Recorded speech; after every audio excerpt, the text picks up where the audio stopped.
Hello everyone. My greetings to one and all.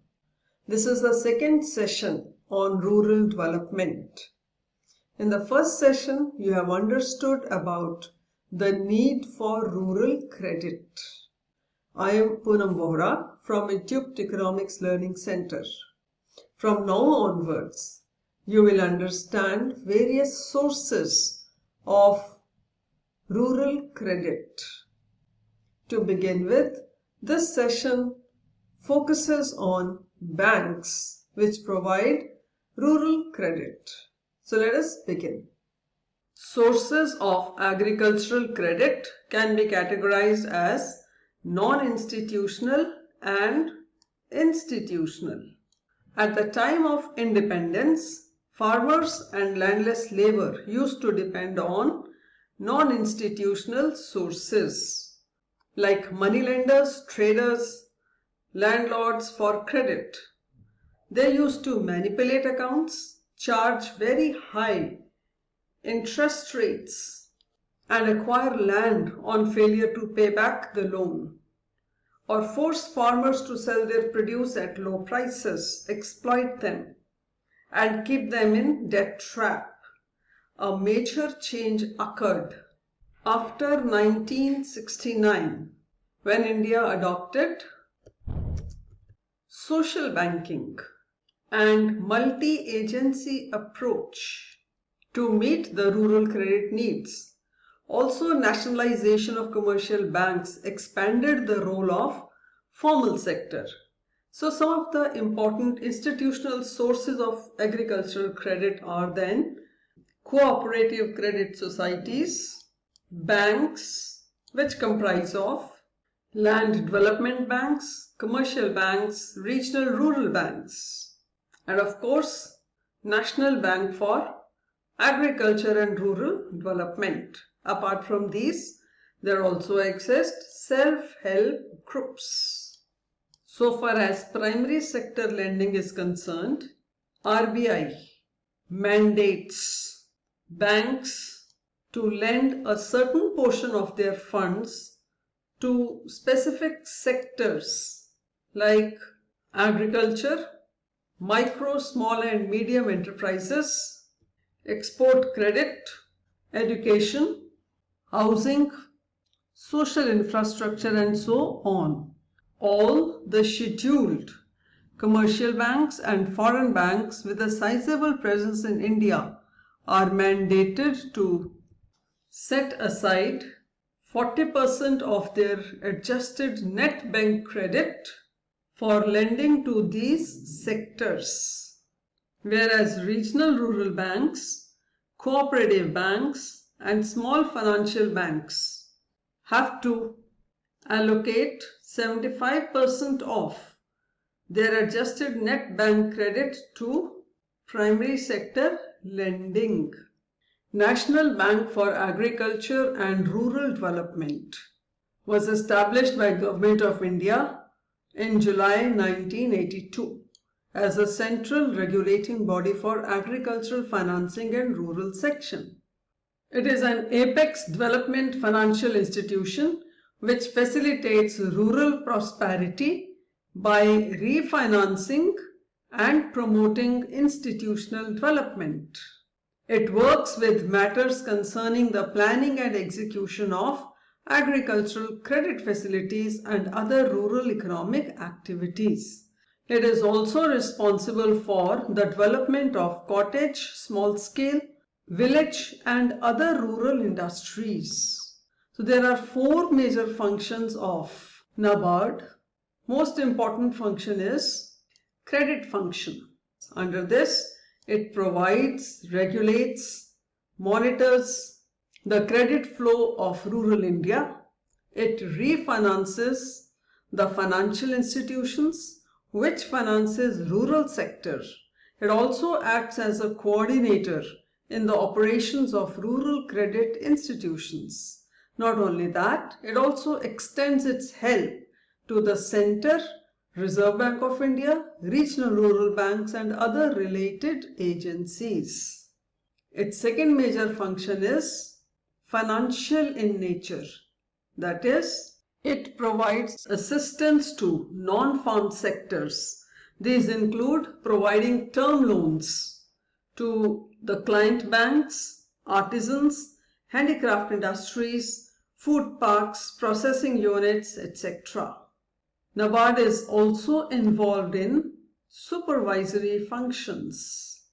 That is, performs all those tasks that relate to supervision of banks, credit and non-credit societies. Not only that, it also monitors and evaluates projects refinanced by it.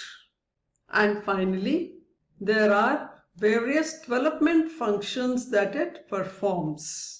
Under developmental functions, it helps other banks in preparing their action plans. It also helps farm and non-farm sectors, offers training and research facilities for banks and cooperative organizations working for rural upliftment. Not only that, it also helps the self-help groups through Self-Help Groups Bank Linkage Program. In simple words, one can consider NABARD as India's specific bank for agriculture and rural development. Now assess yourself and pick up the correct option out of the 4 options given for a statement.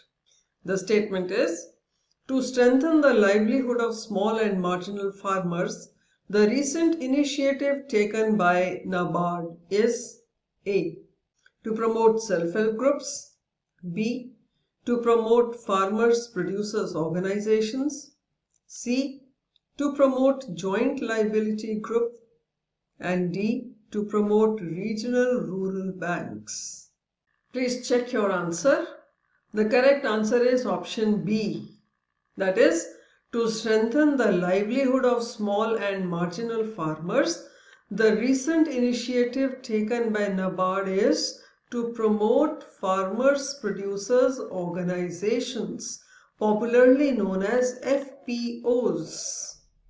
Regional rural banks came into existence in 1975 with an objective to ensure sufficient institutional credit for agriculture and rural sectors. It was set up not to replace but to supplement the cooperative credit societies. The main objective of regional rural banks was to save the rural poor from the moneylenders and provide liberal credit and facilities to small and marginal farmers, and also to develop agriculture, trade, commerce, industry in rural areas. Their purpose was to cultivate banking habits among the rural people and mobilize savings so that employment opportunities can be increased. So the purpose was to encourage entrepreneurship and develop underdeveloped regions and remove economic disparity between the regions. The major role of regional rural banks is to accept deposits, grant advances, provide ancillary banking services, supply inputs and equipment to farmers, and finally provide assistance in marketing their produce. Now have a look at this question and pick up the correct option. The regional rural banks are owned by A. Central government and the state government, B. State government and any commercial bank, C. Central bank and any commercial bank, and D. Central government, state government and any commercial bank. Please check your answer. The correct answer is option D. The regional rural banks are owned by central government, state government and any commercial bank. The shares are held in the following manner.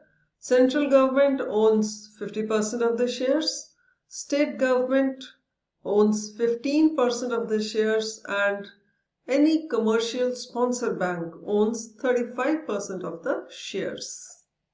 Land development banks were formerly known as land mortgage banks, which mainly provide long-term loans to farmers against the mortgage of their lands at low rates of interest over a period of 15 to 20 years. Farmers find borrowing from such banks very attractive if costly land improvement programs such as digging or deepening of wells are to be undertaken, or if additional land is to be acquired or previous debts need to be repaid. Though some progress has been made by land development banks, but their contribution is very insignificant. In fact, most farmers are not even aware of the existence of such banks, but the total number of such banks set up has increased over the entire plan period. So far, the amount of loans sanctioned has increased from Rs 3 crores in 1950-51 to approximately 1500 crores in 2000. And such loans are generally taken by the rich farmers as they possess large land holdings. So, thus, small and marginal farmers have not derived much benefit from such banks. Next source of finance is commercial banks. Before nationalization of top 14 commercial banks in 1969, they were mainly accepting deposits from the urban people, making loans to trade and industry. Agriculture and rural industries were neglected by them. They were unwilling to block their funds in risky agricultural operations. Then there were little chances of loan recovery. Then there was lack of clear-cut and up-to-date accounting of agricultural transactions. Not only that, the amount is small and there were consequently high transaction costs. So banks were unwilling. Commercial banks then started providing direct finance for short-term and medium-term to enable farmers carry out agricultural operations smoothly, and indirect finance in the form of advances for the purchase of inputs like seeds and fertilizers. Then they also extended credit to service units which provide infrastructural facilities such as storing and warehousing of agricultural produce, marketing, transporting and repairing of agricultural implements. They also provided finance to Food Corporation of India, state government agencies for food procurement operations. Then banks implemented village adoption scheme, which was originally initiated by State Bank of India to look into credit and other needs of the farmers. And hence, they provided assistance to farmers under various schemes like Small Farmers Development Agencies and Marginal Farmers and Agricultural Labourers. They sponsored regional rural banks as per the 20-point program with a view to extend credit to small and marginal farmers and protect them from moneylenders. Though there has been a lot of improvement after the nationalization of banks, primary agricultural credit societies dominate the scene. I hope you have understood various kinds of banks that offer rural credit. With this, the session comes to an end. The next session would focus on problems faced by banks while disbursing rural credit. Till then, keep reading, keep learning, and keep a check over economic events.